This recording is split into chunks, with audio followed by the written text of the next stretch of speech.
Merry Christmas and good morning. It's 11:04 a.m. on December 25th, 2015, Christmas Day. I'm Christiana and I just got up. This is 5 more minutes. So, Christmas. Definitely, although I was looking forward to my staycation, so to speak, today is the day, obviously, that it would have been nice to be able to be with family, but I'll be okay. I got Luna here. Uh, she's got her own giant rawhide as a present. In fact, she's just waiting for me to be done with the computer, and then she'll probably sit on my lap and try to chew that giant rawhide thing into a gross mess on my pants. I think that's her plan. But yeah, so Christmas. It's not everybody celebrates it, of course, but so here's where I am on Christmas. Like, I certainly have the childhood memories of, uh, you know, uh, waking up and not even it's not even sunrise out, and sneaking out into the living room and seeing the lights of the tree be the only lights in the room, but that being enough to reveal all the presents underneath, and being in my pajamas, and uh, my brother right there with me, and we're, excitedly looking at him. Oh, which one is that? No, who's that one for? Who's that one for? Oh, this one's for me. Yay! This one's for you. And obviously that like those are treasured memories. And I,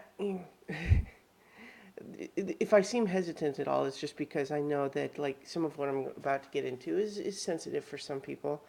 But so, as I got older, I went through a period in my life, in high school, and then and a while after, where I considered myself Christian, and so I wasn't really, as a kid, into that, but then there was for a while where the religious parts of the holiday were very meaningful to me too, and they were important to me. I don't really consider myself Christian anymore, and I don't want to make this is certainly not an anti-Christian thing. In fact, what it really makes me think of the whole holiday is when I found out that Santa wasn't real.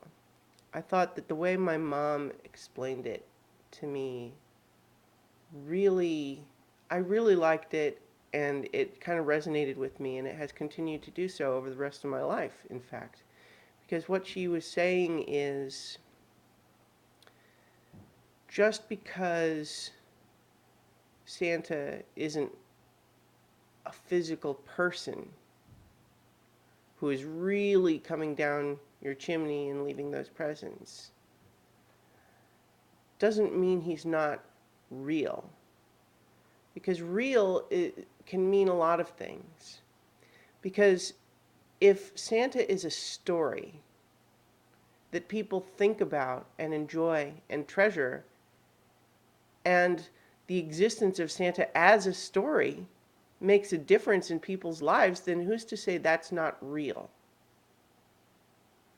He's a symbol of doing nice things for other people.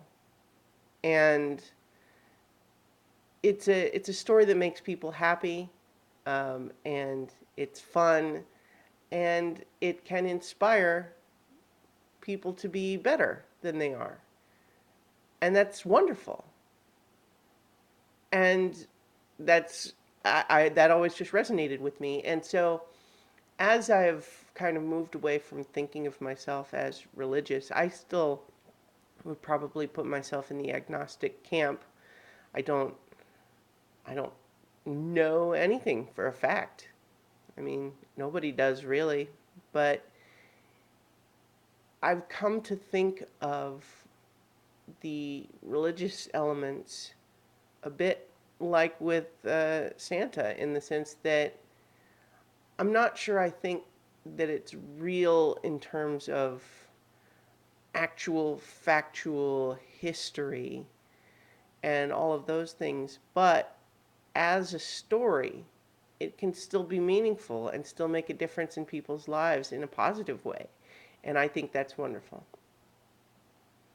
And so, and then, for a lot of people, obviously, they do believe that it's all real, and I hope that that belief for people brings you joy and peace, and that you are able to help share those feelings with others as well. And even if you don't believe that it's all, um, I'll say, factual rather than real, you can still be inspired by the story and moved by the emotion of the season. And of course, there's other religions out there and everything. So I think the idea is that I'm trying to get across is with Christmas, I think it's a story that we tell ourselves, and what that story means to you might be different. But I think that we can all um, try to have this story make today and the year to come better. All right. I'll talk to you guys tomorrow for 5 more minutes.